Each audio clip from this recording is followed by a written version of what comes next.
Bienvenidos a un nuevo video de Crónicas del siglo pasado. En esta oportunidad continuaremos analizando, revisitaremos un fascículo de la colección La vida de nuestro pueblo, una historia de hombres, cosas, trabajos, lugares, de Editorial Centro Editor de América Latina, CEAL, llamado El Burdel, escrito por Ernesto Goldar en 1982. Bueno, hoy nos metemos con un material realmente interesante. Sí, un fascículo clave de la colección La vida de nuestro pueblo. Exacto, El Burdel, de Ernesto Goldar, publicado allá por 1982. Un escritor, ensayista porteño, importante discípulo de Jauretche. Y nos propone una ventana a la Buenos Aires de otra época, ¿no? Centrada en un tema complejo. Muy complejo. La prostitución. El análisis de Goldar y las fuentes que junta nos permiten ver las raíces del fenómeno acá en Buenos Aires. Sobre todo la conexión con la inmigración, el desequilibrio demográfico. Tal cual.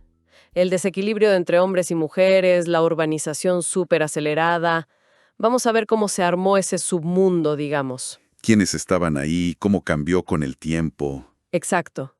Es meterse en las estructuras sociales, en las vidas que marcaron esa parte de la historia de la ciudad. El texto arranca fuerte, ¿eh? Con el tema de la inmigración masiva. Las cifras son tremendas. Sí, habla de 6 millones de extranjeros entre 1853 y 1930. Es una enormidad. Y el dato clave, el 70% de los llegados entre 1857 y 1924 eran hombres. 70%. Claro. Para 1914 había casi 600.000 varones más que mujeres en todo el país. Sarmiento ya lo decía, venían pocas mujeres. Y ese desequilibrio, sumado a que casi la mitad de los extranjeros se quedaban en Buenos Aires, ¿generó una tensión social y sexual? Enorme. Goldar describe las consecuencias: segregación, los nativos al arrabal, los inmigrantes al conventillo. la frustración del sueño de hacerse la América, ¿no? Pobreza, alcoholismo. Sí, y cita Scalabrini y Ortiz diciendo algo muy fuerte, que el amor se extinguió de la ciudad. El sexo quedaba casi solo para el prostíbulo. Y ahí, según el fascículo, aparece el compadrito que se hace cafiolo. El proxeneta. Y la necesidad de traer prostitutas europeas, que parece que eran las preferidas. Una respuesta, digamos, del mercado a esa demanda masculina gigante y concentrada.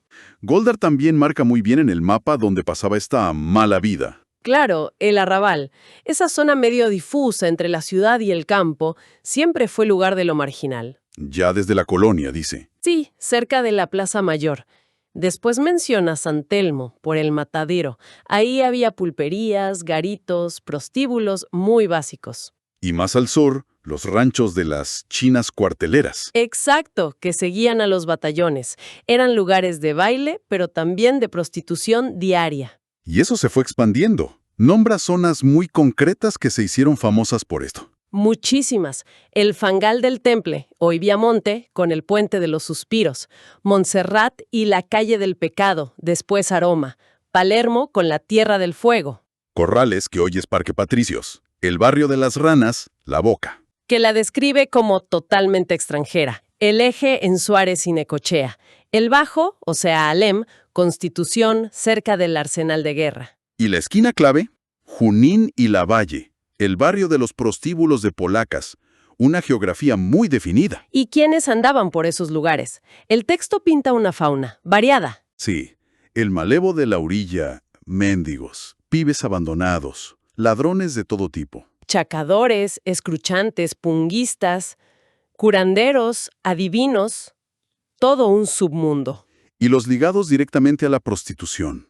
El tratante de blancas, el rufián, el cafiolo, la mina. Y con ellos, el lunfardo, ¿no? Esa jerga tan particular. Goldar menciona mina, que vendría de menina en portugués, caficho, gavión, giro, girantá. El lenguaje que iba en contra de las normas del centro civilizado. Y se mete en el debate de por qué existía ese malevaje. ¿Eran taras congénitas, como decía Ingenieros? ¿O era la estructura socioeconómica, la falta de laburo que empujaba a la gente a eso? La cita de Hafner en Art es brutal, sobre la mirada económica de la explotación. Sí, muy fuerte. Goldar también diferencia figuras dentro del proxenetismo, ¿no? Sí, habla del Kafenten como el empresario, el organizador a gran escala, digamos. Y el rufián más como un pequeño comerciante que cuidaba a la mujer como su único medio de producción. Y después el canfinflero o sutener. Ese era el mantenido por la mujer, a veces por una cuestión de afecto incluso. Ahora, ¿cómo llegaban las mujeres a la prostitución? El texto es bastante claro en eso. La miseria, esa es la vía principal, sin vueltas. Pero también la seducción, el engaño, La famosa costurerita que dio aquel mal paso. tal cual. O la atracción por las milongas, los cabarets, que se veían como una antesala. Los cafés de camareras, también señalados como lugares de proxenetas disimulados. Y si no tenían la figura para el cabaret, estaban los varietés, las orquestas de señoritas en cafetines del Bajo. O las academias de tango. Ahí se pagaba por bailar cada pieza. Pero la prostitución clandestina era muy común. Hay un detalle interesante que menciona sobre el tango, el corte y la quebrada, y cómo influyó en que aparecieran las polleras gortas. Sí, un detalle de la época. Y acá entramos en la parte de las redes de trata, que es impactante la escala. Las redes organizadas sobre todo polacas y francesas, que traían mujeres masivamente, La Sui Migdal. Ese es el gran ejemplo de la red polaca que detalla Goldar. que venía de la Sociedad Varsovia de 1906. Las cifras que da son, bueno, marean un poco. Habla de 5.000 socios controlando unos 2.000 prostíbulos. 2.000 prostíbulos. ¿Y con 30.000 mujeres? Unas 30.000 mujeres, sí. Esas son las estimaciones que recoge el texto. Era una verdadera industria. ¿Y cómo las reclutaban? Terrible. Iban a Polonia, a Hungría, engañaban a familias muy pobres con promesas de casamiento o directamente compraban a las hijas por contrato. ¿Y para traerlas? Generalmente vía Montevideo para evitar los controles de Buenos Aires. Las cruzaban por el río Uruguay, clandestinamente, por Entre Ríos, Colón, y de ahí a Buenos Aires, Rosario, Campana. La descripción de los remates es crudísima. En el Café Parisien, el Teatro Alcázar. Sí, la mujer desnuda en un tablado examinada como mercancía, comprada por libras esterlinas. Escenas difíciles de imaginar hoy. La Migdal funcionaba como una sociedad de socorros mutuos, de fachada. Claro, pero para ser socio tenías que ser rufián.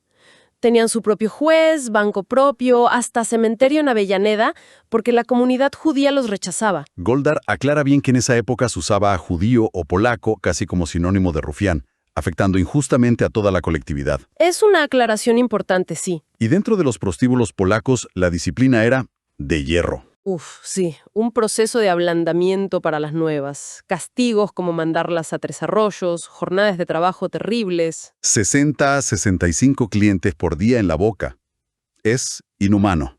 Y control constante. Junín y Baballe era el epicentro, pero estaban por todos lados. San Fernando, Bahía Blanca, Rosario, Ensenada. Y el juicio de 1930, a partir de la denuncia de Raquel Lieberman. Es muy revelador. El juez Rodríguez Ocampo dicta prisión preventiva a 108 rufianes, ve pruebas de asociación ilícita. Pero la Cámara de Apelaciones los libera. Sí, alegando falta de pruebas de coerción. Dicen que la justicia se debe serenamente a todos, hasta a los inmorales. Goldar denuncia la corrupción, la cañota. Menciona a un tal Saúl Birenbaum repartiendo fortunas para asegurar impunidad. Exacto. Y en paralelo estaban los franceses, los Maqueró. Albert Londres los investigó, ¿no? El libro El Camino de Buenos Aires. Ese mismo. Goldar cuenta que traían mujeres jóvenes en lotes o fardos, también por Montevideo, a veces escondidas en los barcos. En bodegas, en armarios. Increíble. Y hubo una llegada grande para el centenario, en 1910. Operaban desde lugares rarísimos, como la trastienda de una librería católica en la calle Cerrito o Cafés de Esmeralda. Eran jóvenes, dice. A veces simulaban ser anarquistas, pero les convenían los gobiernos serios. Claro, para sus negocios. Cita a un maquereo que con 37 años ya tenía un capital enorme trabajando mujeres en Buenos Aires, Londres, El Campo. Y fueron ellos los que marcaron los precios, según Goldar. Sí, la jerarquía. La franchuta 5 pesos, la polaca 2, la criolla 1. Y de ahí viene tirar la chancleta, de las centinelas que esperaban en la vereda. Exacto, por el gesto de sacarse la sandalia por cada cliente. Y aunque el francés era visto como más liberal que el polaco, La explotación era la misma. Compraban mujeres enteras, medias, hacían permutas. La frase que recoge Goldar es lapidaria.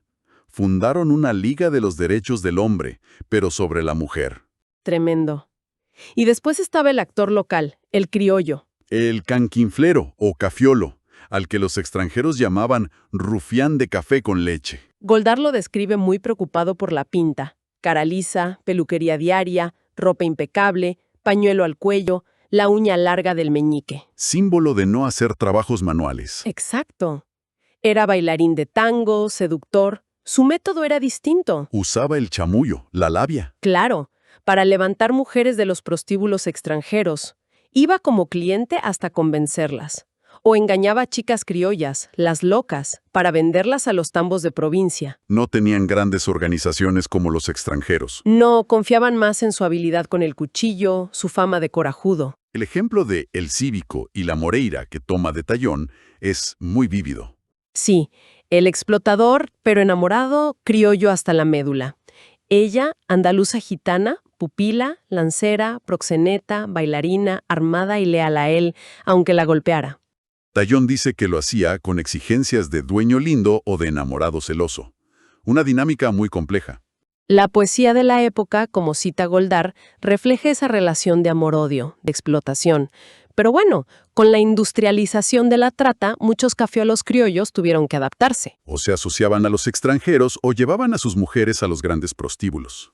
Exacto. ¿Y las leyes? ¿Qué papel jugaban en todo esto? Goldar aclara que la prostitución individual no era delito por el Código Penal. Era actividad inmoral, sí, sujeta a edictos policiales, pero no crimen. Las leyes apuntaban más al proxenetismo, a la corrupción de menores. Hubo idas y vueltas. Un intento fallido de penar el lucro en 1906. Después la Ley 12.331 en 1935, que prohibió los prostíbulos, generó debates si permitía el ejercicio individual o no. En 1944, un decreto permitió ejercer en casa propia. Después, en el peronismo, un amague de reapertura que no prosperó, cambios en la penalización del rufianismo. Y el dato curioso de 1968, se pena facilitar la salida del país para prostituirse, se invirtió el flujo. Tal cual. Y la industrialización de los 40, con la migración interna, cambió el panorama. La nacionalización de la prostitución, como la llama Goldar. Las estadísticas de 1947 que cita son claras. 91% argentinas detenidas, muchas migrantes internas. Mucamas, modistas, desocupadas, y el problema sanitario era gravísimo, sífilis por todos lados. Uno pensaría que con el crecimiento de la población y cierta bonanza económica de posguerra, volverían los grandes prostíbulos. Pero el contexto político y cultural era otro. El peronismo, más allá del amague, cerró cabarets, hizo racias, y el desequilibrio demográfico ya no era el mismo. La demanda masiva había bajado. La prostitución se volvió más marginal. Y llegando al final del fascículo, a 1982, Goldar describe la situación de fines de los 70. Habla de 4 categorías. Primero, las call girls o de alto vuelo. Barrio Norte, teléfono, tarifas en dólares, arreglos con conserjes. Segundo, las coperas de whiskerías y bares. Una situación de explotación casi compulsiva, dice Goldar. Los dueños a veces no les pagaban. Quedaban atrapadas. Tenían que entregar porcentaje de las consumiciones, no podían salir con clientes del local. Muy dependientes. Tercero, las callejeras. Retiro, Constitución, 11. Las más vulnerables, sin protección. A menudo informantes de la policía para poder seguir trabajando. Y la cuarta, la más riesgosa, a la de puerto. Expuestas a una violencia extrema. Galpones, barcos. Pagos bajos, muchos clientes, peligro constante de agresiones, torturas, desapariciones incluso. El panorama final que pinta para la mayoría de ellas es muy oscuro. Hospital, cárcel, hospicio como destinos. La dependencia del alcohol, el miedo a la violencia. La conclusión de Goldar es que la prostitución refleja problemas económicos, sociales, sexuales, mucho más profundos. Y que las leyes tienen un impacto limitado frente a eso. Exacto. Instrumentos subalternos, dice. Una exploración intensa, la verdad. El texto de Goldar nos muestra esas complejidades, esas durezas de la sociedad porteña en transformación. Y te deja pensando, inevitablemente, ¿cómo resuenan hoy esas dinámicas de poder, de explotación? ¿Qué paralelos hay con las mujeres migrantes vulnerables hoy? ¿Y cómo jugó la cultura, el tango, la literatura? ¿Reflejó o influyó en esa realidad? ¿Qué nos dice todo esto sobre la moral pública, las leyes y lo que pasa de verdad por debajo en Buenos Aires a lo largo del tiempo? Son preguntas que quedan flotando. Esto es todo por ahora. Nos encontraremos analizando en otro video con Crónicas del siglo pasado, siempre presentados por el sitio web Mágicas Ruinas, mágicasruinas.ar, sitio evocativo dedicado a dar a conocer estos archivos desde el año 2003.